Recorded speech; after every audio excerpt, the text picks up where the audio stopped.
Hello everyone! While we're working hard on getting new allies within Kul Tiras, we're also working on the war campaign against the Horde. Prince Anduin himself, he shows up to inform us about the mission. As one of the Alliance's greatest heroes, you will play a crucial role in achieving victory in this war.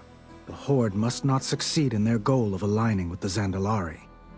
To aid your efforts, you will have the full support of the Alliance's finest soldiers, the 7th Legion, under the leadership of High Commander Halford Wormbane. An honor to work with you, champion. For those situations that require a more subtle approach, Master Matthias Shaw and his SI-7 operatives are at your disposal. Champion? My duties demand that I return to Stormwind, but I look forward to hearing of your progress. I am confident that this campaign is in the right hands. Good luck to you all.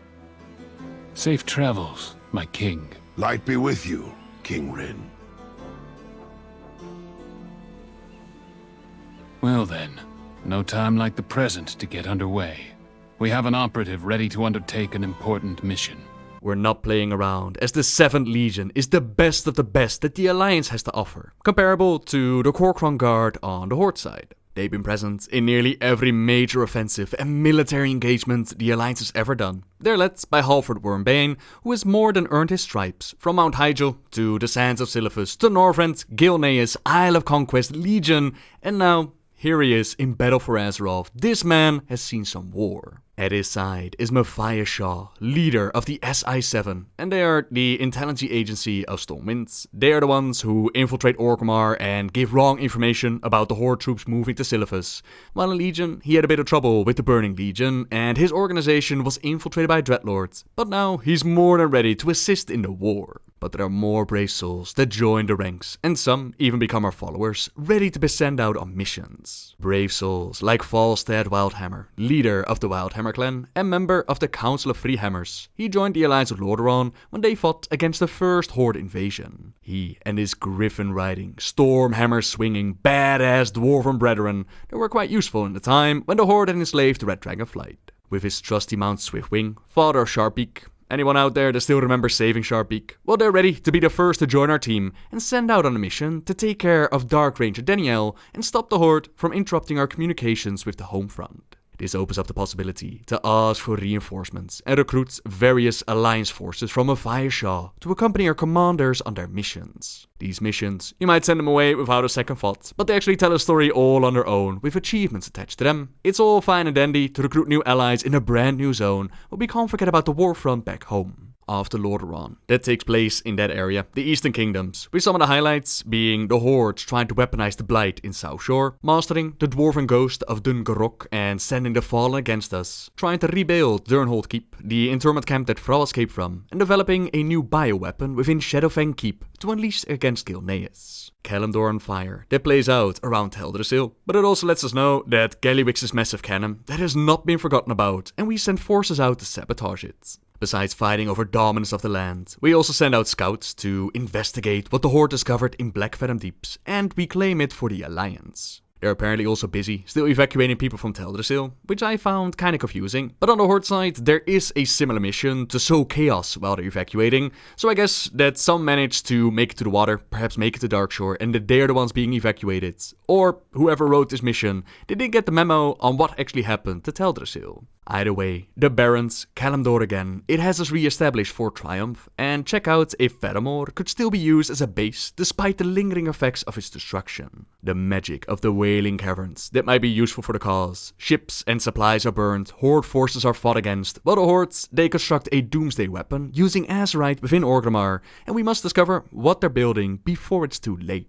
Those are some of the highlights on what we send our followers out to do, and if you want to know every single mission, then check out the article down below. Back in Kul Tiras, on the Wind's Redemption, we will need to establish outposts within Horde territory. We need to go in Zuldazar, Nazmir and Volun. The ship is under the command of Grand Admiral Jess Terf, which you might remember from the Mist of Pandaria cinematic, as she was the one to inform Varian that his son's fleet had gone missing. Sir, the 7th Fleet has already been dispatched. Let's start a campaign within Zuldazar, as that is the seat of power for the Zandalari Empire, and we already have boots on the ground in not one, but 2 locations. Moira, leader of the Dark Islands, also a member of the Council of Three Hammers, she's already sent out some of her mole machines to Zabala, where a massive Azeroth deposit is waiting for us. While the other landing site has been established by the survivors that were sent after the Horde as they busted Zu and Talanji out of jail. For those of you that haven't played on the Horde side yet, Talanji, she called upon a Loa Razan for guidance, for aid in making their escape, and her Loa provided.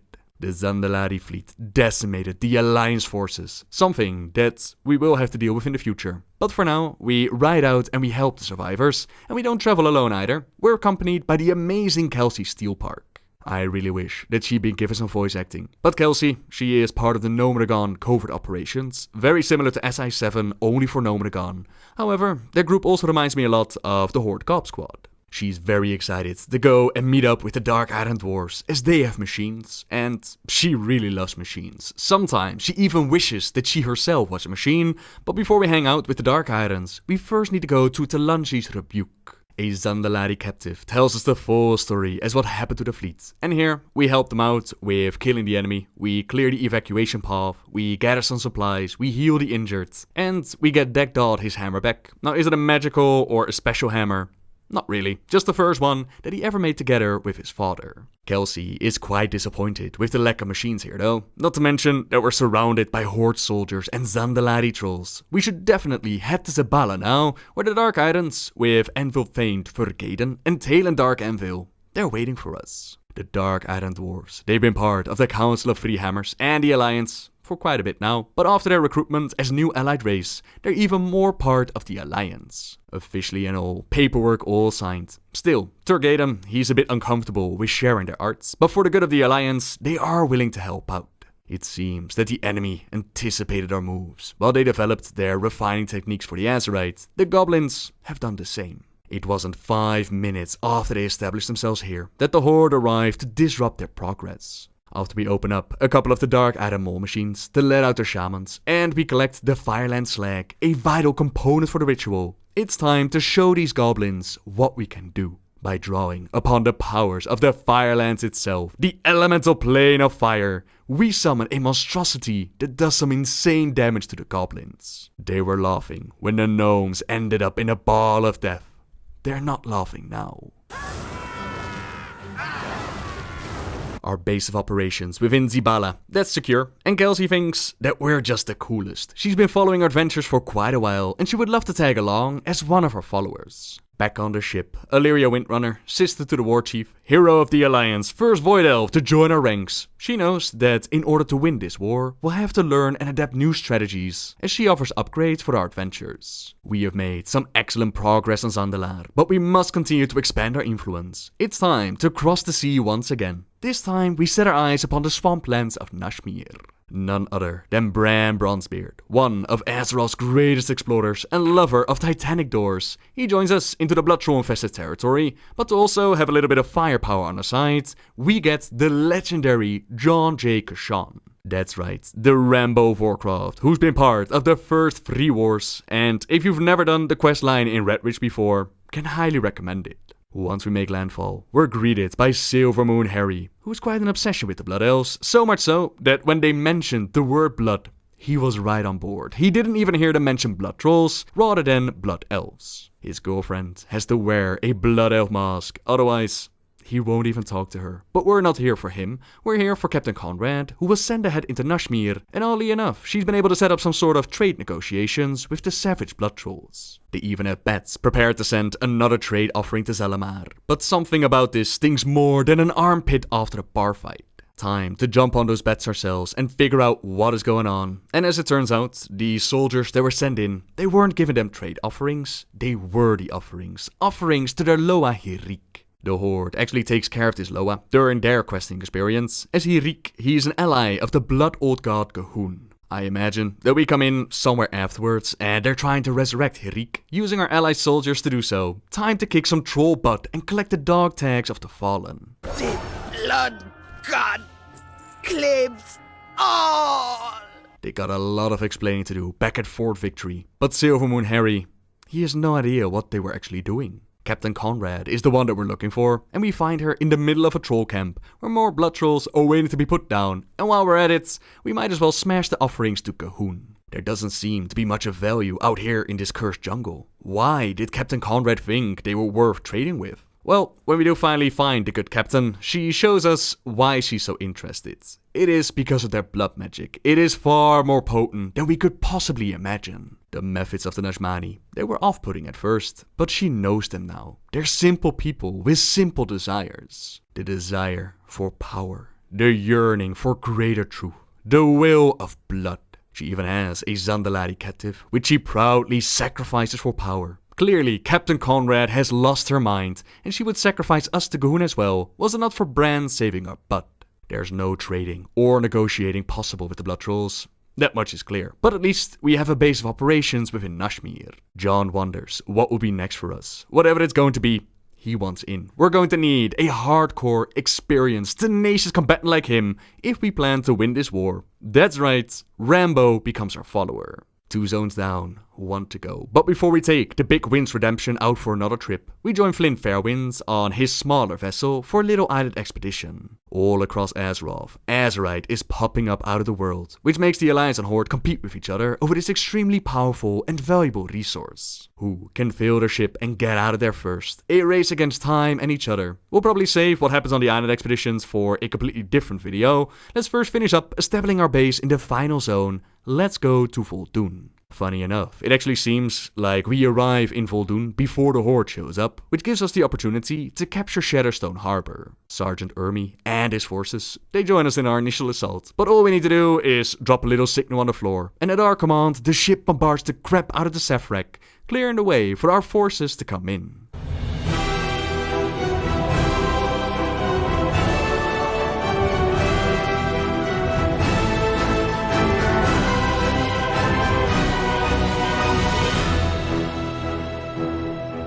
Ermi's privates, they didn't do too well during the attack. One of them has been slain, while the other, Private James, he's been captured by the Sefrek. He's a man of honor and won't leave anyone behind. So while he's tracking down leads as to where they've taken James, he comes across Vorik. Vorik is a Sefrek, unlike the others, that knows where they've taken our privates, but he's not doing too well, as the Faithless, they've roughed him up real good. After collecting the materials and making him an antidote, Vorik lets us know that he and James, they were taken captive by the Faithless, and that he secretly gave him something to protect, something most precious. His people, though still loyal to the Loa Sefreles, they will gladly help us, but when we reach the temple, the Faithless are already on the attack. We've landed in the middle of a civil war. This is not the first time that the Faithless attacked, and it won't be the last. Those that have played on the Horde side, you might already notice that this is the exact same thing that you do while questing, with the exception of saving Vorik rather than Private James. Now the history behind this is that once upon a time, Mithrax the Unraveler, a Kefrax from the days of the Black Empire, the days that the old gods ruled the world, he walked amongst the lands of Volun, searching for one of the seals that's holding Cahun imprisoned within Uldir. Their Loa Sefreles was forced to sacrifice herself to take care of this great evil, but not before Mithrax was able to destroy the seal within Atalaman, destroy the temple that contained the seal, which turned the land of Volun into what we see as today. Verde Keys, Freekeepers, Kortek, Salfus and Vorik, they once stood shoulder to shoulder to make sure that this evil would stay locked away forever. But now, Kortek has allied himself with General Yakrezet, and they're giving it their everything to liberate Mithrax, trying to get their hands on the key, which is the thing that Vorik stored within James' pocket. We were able to save our lost privates and return the key. The first one now displayed on the table, and this is what the Horde actually sees when they arrive here. So somewhere in between, Vorik is going to be captured by the Sefrek again, the Horde shows up, they save him, and their adventures in Volun play out. For the Alliance War campaign though, we've done a good job here. The news of this Kefrax, it's definitely troubling, but worries for another day. Magister Umbrick, former Blood Elf, kicked out of Silvermoon for their studies into the Void, and now part of the Void Elves. He also joined us on this mission, but the heat of the desert, it does not agree with him. They won't even let him study the stone that the Sefrek held, so he wants us to take him the hell out of here and put him on a job that's actually important, as he becomes one of our followers. And with that, we've secured our 3 bases in enemy territory, but our war campaign is far from over. We must gain knowledge, power and experience until we can tackle the next part of the mission, so let's continue the story tomorrow. For now, thank you very much for watching everyone, subscribe if you like my videos, leave a like if you enjoyed this one, and until next time guys, see ya! Stay a while and listen. How many campaigns against the Horde does this make for you, Wormbane? I've stopped counting. I go where the Alliance orders me, and where the light calls me. But then, you are no stranger to battle. SI-7 was built to work behind the scenes. I prefer to stay in the shadows, where I'm not so exposed. I must admit, as a paladin, I have questioned the need for spies and assassins within the ranks of the Alliance. But the honor and loyalty you have shown to our king is beyond question. Kind of you to say, but if I had to choose between satisfying honor and getting the job done, I'll pick the latter every time. For the Alliance, of course. Oh, of course. Tell me, Wormbane, how does a paladin come to lead a force of elite soldiers? Shouldn't he be off consecrating temples or some such? I served as a knight when the Silver Hand was founded. I was dubious that priestly orders could mix with martial skills, so I remained focused on my combat training. But the more I observed those first paladins, one in particular inspired me. Turalyon. His faith sustained him, fueled his dedication, and made him a great leader. When he left with the Alliance expedition to Outland and was presumed lost, the light opened my eyes. I realized I could be both a soldier and a paladin. I vowed to honor his sacrifice. When you learned that Turalyon was alive, did it cause you to question your devotion? Your choices? Oh, quite the opposite. To witness Turalyon's return, and to learn how the light had sustained him, transformed him, only strengthened my resolve. I know my faith was well placed. Your faith in the light? Or in Turalyon? The light will endure long after we're gone. But when this war is over, what will you be left with, Shaw? The next war, and the one after that.